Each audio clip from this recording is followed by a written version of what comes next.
this kind of forgotten organ inside you? Seriously, it's like a bustling city with trillions of organisms, and it's secretly running the show. Your mood, your weight, your overall health. Today, we're going to unlock the secrets of your gut microbiome, and we'll be using the incredible research from Stanford's Dr. Justin Sonnenberg as our guide to build a healthier you, right from the inside out. So here's the plan. First up, we're going to meet the tiny residents living in your gut and figure out how in the world they even got there. Then, we'll dig into the big crisis facing our modern guts and watch a scientific showdown between two really popular health trends. And finally, we'll wrap it all up with a simple, actionable plan so you can take control of your gut health.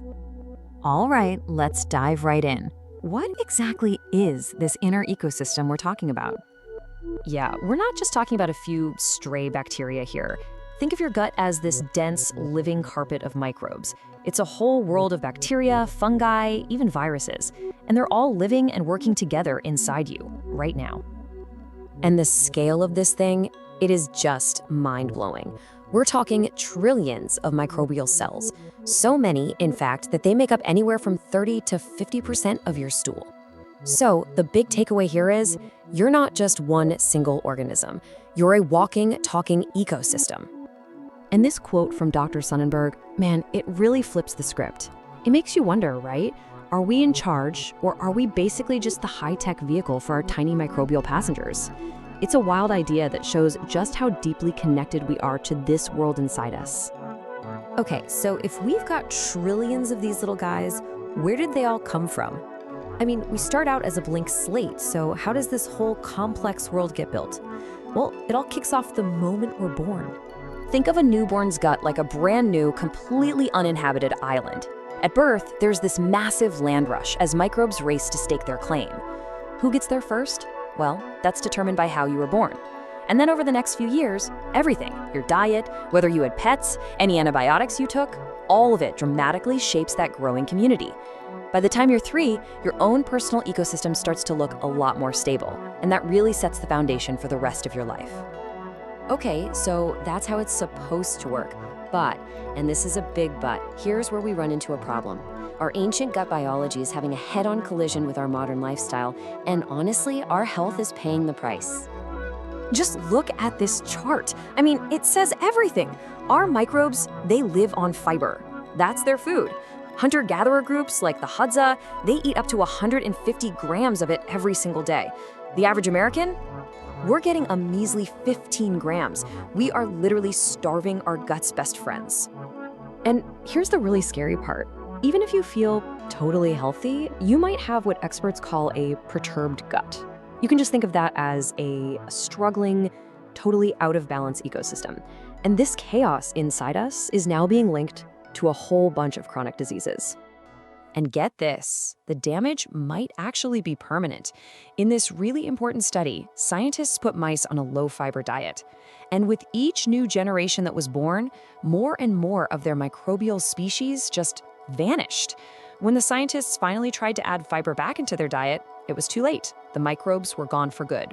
It was an extinction event, passed down from parent to child. So this all sounds pretty bleak, right? But what's the solution? Well, a groundbreaking study out of Stanford decided to find out. They pitted two of the most popular gut health strategies against each other in a real-deal scientific showdown. The setup was pretty simple, but brilliant. They had two groups. Okay, Group 1, their mission was to more than double their fiber intake, getting it all from plants. Group 2, they were told to load up on fermented foods packed with live microbes, so things like yogurt, kefir, kimchi, kombucha, aiming for about 6 servings a day. So the big question was obvious. Which one is going to work better? Which approach is going to improve the diversity of our gut microbes? And, this is crucial, calm down our immune system to lower inflammation. Now, I think pretty much everyone, including the researchers, was betting on fiber to win this one. But the results, well, they were a total curveball, and they have huge implications for all of us. I mean, the fermented food group didn't just win, they dominated. Their gut diversity shot through the roof. And get this, 19 different inflammatory markers in their blood just plummeted. Their immune systems were quite literally chilling out. Now, the fiber group, that's where things got a little more complicated. It turned out to be super personal. Basically, it boiled down to this.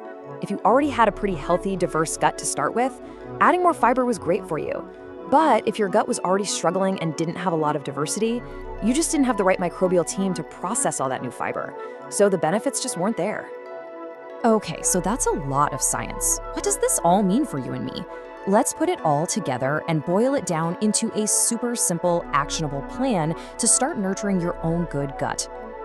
All right, here's your 3-step game plan. Step 1, eliminate. You gotta cut out the bad stuff. Processed foods have these things called emulsifiers that can mess with your gut lining, and artificial sweeteners that can actually harm your microbes. Step 2, add diversity. Bring in the good guys. Fermented foods are your absolute best bet for adding new, beneficial microbes and calming down inflammation. And finally, step 3, add fiber slowly. Once your gut's in better shape, you can start feeding those new friends with more fiber to keep them happy and thriving. And I cannot stress this enough. This last piece of advice is so important. Go slow. Seriously. Whether you're adding fermented foods or more fiber, ramping up gradually is the key. It lets your system adapt without causing all of that bloating and discomfort. Please don't try to go from 15 grams of fiber to 100 overnight. You know, it feels like we are just scratching the surface of this incredible universe inside us. This isn't just about digestion anymore. We're talking about a central command center for our entire body. The future of medicine, it might not be in some fancy lab. It might just be hiding in your gut. I'm Serena, and this is Protocol 24/7, Biohacking Beyond the Hype. On this channel, we cut through the noise to bring you the actual science of human optimization. We focus on AI-driven diagnostics, epigenetic mastery, and the technologies truly extending health span right now. We don't follow the crowd.